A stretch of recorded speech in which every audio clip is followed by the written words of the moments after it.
আমি অনেক কষ্টে জীবনযাপন করতে হয় স্যার। আমার এই মুহূর্তে একটা চাকরি দরকার স্যার। কখনো পৃথিবীর আলো দেখেননি ফারুক। দৃষ্টিহীন হয়েও নিজের জীবনে আলো জ্বালাতে সংগ্রাম করে চলেছেন তিনি। জন্মান্ধ ফারুককে থামাতে পারেনি কোনো প্রতিকূলতা। শত বাধা পেরিয়েও স্নাতকোত্তর পাশ করেছেন তিনি। তবে চাকরি যুদ্ধে আজও দৌড়ে যাচ্ছেন দৃষ্টি প্রতিবন্ধী ফারুক। আমি প্রাইমারি স্কুল শেষ করলাম, হাই স্কুল শেষ করলাম এবং ঢাকা কলেজে ভর্তি হইলাম। ভর্তি হওয়ার পর ইসলামের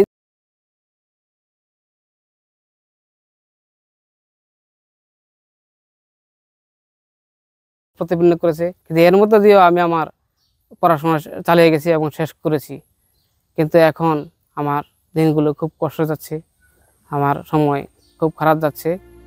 ছোটবেলায় চট্টগ্রামের অন্ধ বিদ্যালয় থেকে ব্রেইল পদ্ধতিতে পড়াশোনা শুরু ফারুকের। এসএসসি ও এইচএসসির পর ঢাকা কলেজ থেকে ইসলামের ইতিহাস ও সংস্কৃতি বিষয়ে স্নাতক ও স্নাতকোত্তর ডিগ্রি অর্জন করেন তিনি। শিক্ষা জীবনে টানা লড়াই সংগ্রামে এগিয়ে গেছেন দৃঢ় প্রত্যয়ে। তবে চাকরি খুঁজতে গিয়ে বারবার ফিরে এসেছেন খালি হাতে।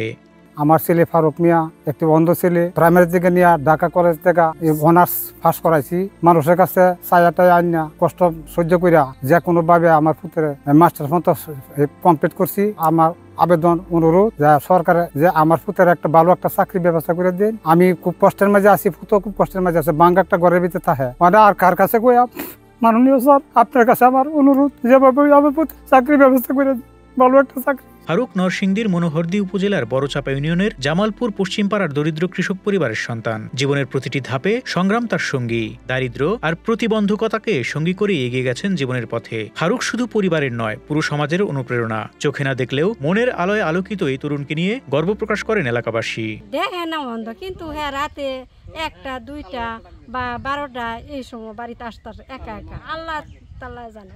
মাস্টার্স পাস করছে, ছেলেটা অনেক ভালো। সে একটা অন্ধ ছেলে, ভালো একটা চাকরি উনিকে দিলে খুব ভালো। ওদের অবস্থা অনেক খারাপ, কিন্তু ফারুক ভাই অনেক ভালো মানুষ।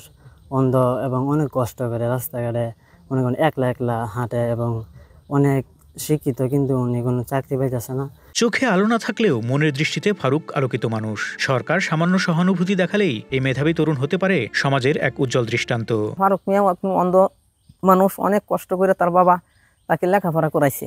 এত উন্নত লেখাপড়া করার পরেও চাকরি পায় না।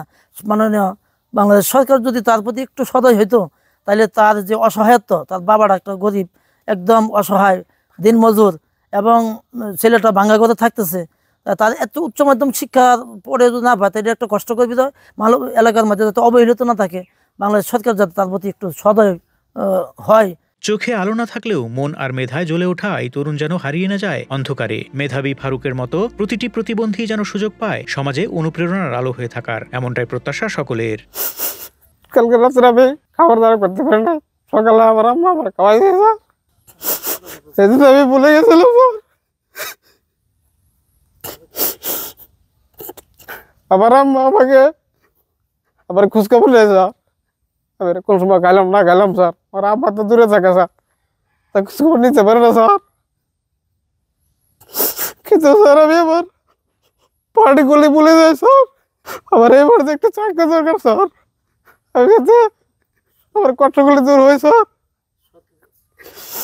আমি অনেক কষ্টে জীবনযাপন করতে হয় স্যার। সরকারের কাছে আমি আমার একটা চাকরি দরকার।